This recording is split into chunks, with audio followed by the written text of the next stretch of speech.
Agora eu preciso girar nossa reportagem e trazer uma informação importante nessa quinta-feira. Depois do governo anunciar um corte nas despesas públicas para tentar alcançar a meta fiscal, o dólar teve queda.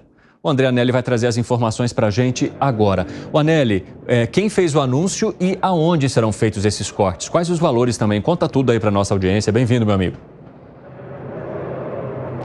Obrigado, Evandro. Muito boa tarde para você, boa tarde a todos ligados aqui no 3 em 1 da Jovem Pan. Os 29 bilhões e meio de reais anunciados pelo governo ontem vão ser cortados de despesas obrigatórias de diversos ministérios no orçamento do ano que vem. O ministro da Fazenda, Fernando Haddad, disse que esse número veio a partir de um pente fino que o governo federal vem fazendo desde março nos gastos sociais que podem ser cortados e não se trata, portanto, de um número aleatório. O anúncio aconteceu depois de uma série de reuniões entre Haddad e o presidente da República. Foram pelo menos 3 reuniões no dia de ontem, uma delas fora da agenda, que aconteceu pela manhã no Palácio da Alvorada, residência oficial. E nesses encontros, o tema principal foi a recente alta do dólar, motivada pelas críticas do presidente da República à autonomia do Banco Central e também pela resistência do governo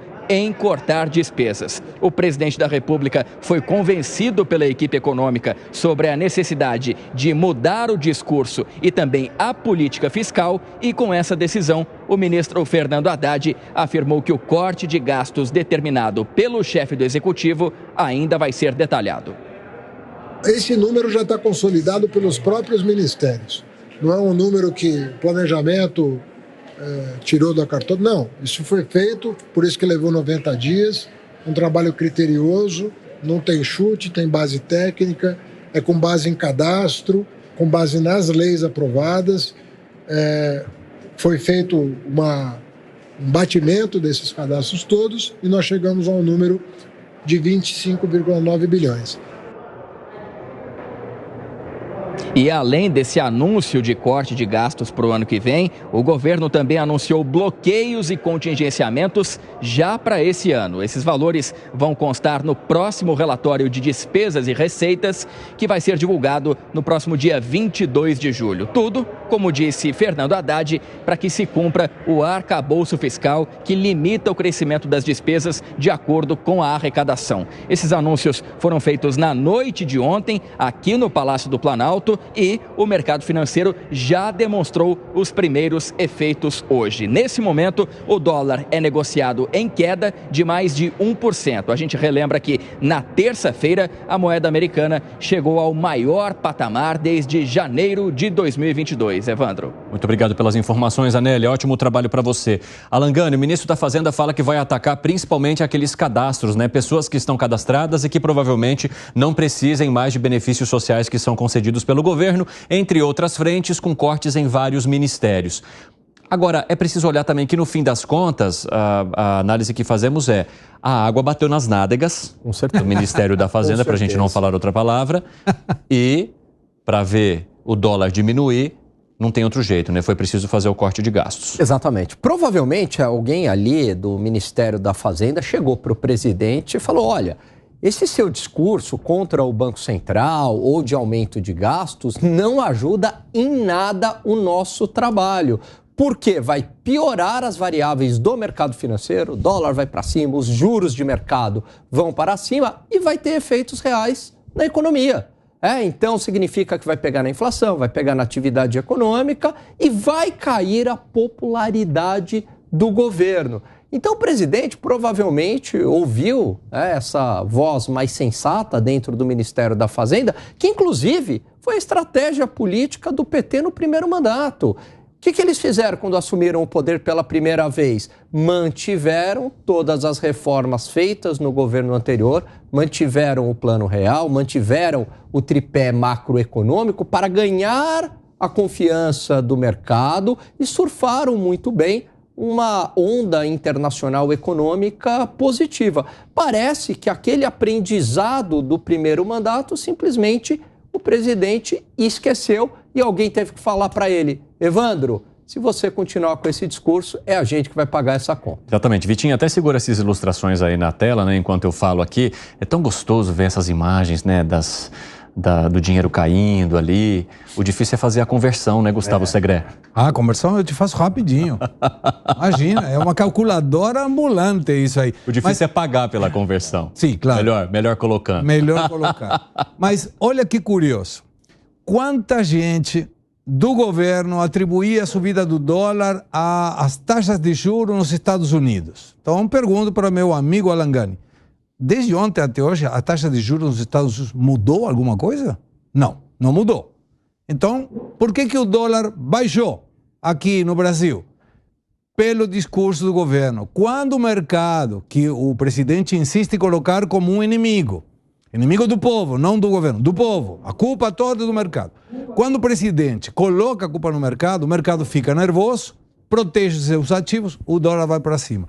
Quando o mercado entende que o governo tem um compromisso de diminuir o custo, o gasto público, que vai parar de criticar o Banco Central, o mercado se tranquiliza, o dólar diminui. Então observa como essa diferença entre a inestabilidade das moedas nos mercados emergentes era uma, e tinha, claro, uma repercussão da taxa de juros nos Estados Unidos, mas o fator fundamental era o discurso do presidente. Contra fato não há argumento.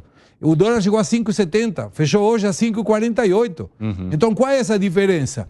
Uma explicação do governo para o mercado. O que me fica na dúvida, Evandro, é de um dia para o outro já conseguiram diminuir 29,5 bilhões. É uma montanha de dinheiro. E aí eu acho, já trabalhei no Estado, não me parece que já tenham pronto esse valor em cada um dos ministérios, mesmo que a Simone Tebet dissesse assim cada vez que a Haddad falava. Para mim vai ser, gente, temos que cortar. Vocês se virem, tanto determinar... É assim que funciona, é assim que faz. Pernas para que te quero. Determinam o que você corta, mas corta. E aí depois vem esse valor. Eu não acredito que vai ter esse valor, mas já pelo fato de ele sinalizar que vai ter uma baixa no gasto público, olha o resultado do mercado. Ô, Piperno, você acha que o mercado tem razão ou está sensível demais? O mercado não tem razão, o mercado está ganhando muito com esse cassino financeiro. Veja, o dólar caiu hoje. Por que cassino é verdade. Financeiro? Por que cassino financeiro? Não, ele gosta muito de jogar, de jogo, especula. Tendo um presidente que fala o que fala, lógico, vai ganhar muito dinheiro.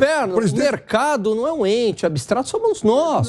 Somos nós lá colocando as nossas economias, agindo racionalmente. Olha ali, e aí você se protege do risco. Isso. Você vê que o país não vai ter responsabilidade fiscal, tem ataque do Banco Central, vai ser mais leniente com a inflação. Você sabe o que você faz? Uma decisão racional? Você compra dólar para se blindar. Óbvio. De uma hora para outra. É lógico, porque os sinais são importantes. Veja. É assim que age um investidor, racionalmente. De tudo isso que o presidente falou, o presidente não tem o condão, não tem o poder de fazer mudança absolutamente alguma. Qualquer mudança que ele quiser fazer no Banco Central, por exemplo, qualquer mudança, o Banco Central tem autonomia, ele não tem como falar. Mas se ele colocar uma diretoria alinhada a ele, e aí?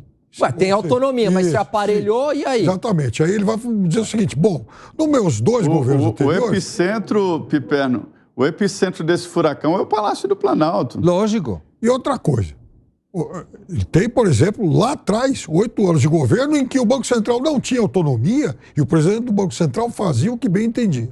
Agora... E o governo tinha uma Selic de 26,5 e o presidente ficava calado. Começou com 26,5, foi caindo... Eram outros momentos, porque afinal de contas ele assume o risco país vai para 4 mil dólares, chegou a bater em 3,99 e tal, aquela coisa toda. Então era evidente que o Banco Central naquele momento falava, olha, esse governo tem um viés de esquerda, mas não é irresponsável. É diferente. Então, até porque agora já se conhece o presidente. Agora, veja, de fato, bateu em 3,70, hoje 3,48. 5. Desculpa, 5.